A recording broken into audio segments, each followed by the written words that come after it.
What happens when you're stuck on an island with nothing but your own brain to save you? No food, no water, not even a volleyball to keep you company. My name is Sierra Waymiller, and today I'm going to teach you how physics can save your life and get you castaways off that island. This is you. You are stuck on an island. The only resources around you are some palm trees, some vine, and a sharp rock.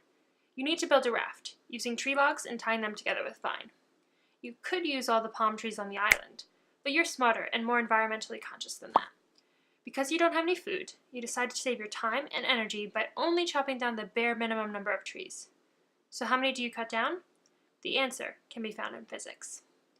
Physics tells us that force buoyancy is the force that will keep a floating object afloat, given by the equation force buoyancy equals rho times g times v, where rho is the density of the water, g is the gravitational constant, and v is the volume of the object submerged. To keep yourself just barely afloat, you need to keep the entire volume of the raft submerged, bringing the water just to the tippy top of the raft, but leaving yourself dry. You know from your life experiences that water's density is 1,000 kilograms per cubic meter, and the gravitational constant is 9.8 meters per second, assuming you're standing on Earth. If you're stranded on Mars, the island is the least of your worries. Just ask Mark Watney. But how to find the volume? You know your height in meters. These miniature palm trees have a radius of 0.0085 meters. Using yourself as a measuring tool, you can use the sharp rock to cut logs that are 0.18 meters tall with a 0.0085 meter radius.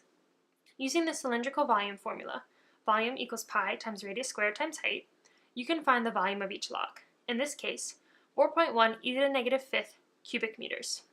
Plugging that number into the force buoyancy equation, you discover that the force buoyancy for each of your logs is 0.4 newtons.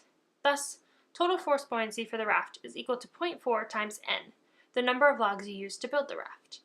Yet, while this force buoyancy is pushing up on your raft, force gravity is trying to pull you back down and sink you into the ocean. So, you must calculate the force gravity. You know your own mass, but you also need to count for the mass of the logs you're using to build your raft. You know from your previous calculations that the volume of each log is 4.1 e to the negative fifth cubic meters, and the density of a palm tree is 644 kilograms per cubic meter. Using density equals mass over volume, you find that the mass of each log is 0.0263 kilograms. The total mass of these logs is 0.0263 times n, again, the number of logs in the raft. Force gravity is given by g times m, where g is gravitational constant and m is mass, remembering that this mass consists of you and the mass of each log times n.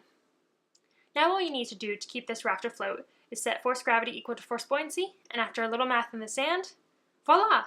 You have the number of logs you need. You build the raft, and now you're off to safety.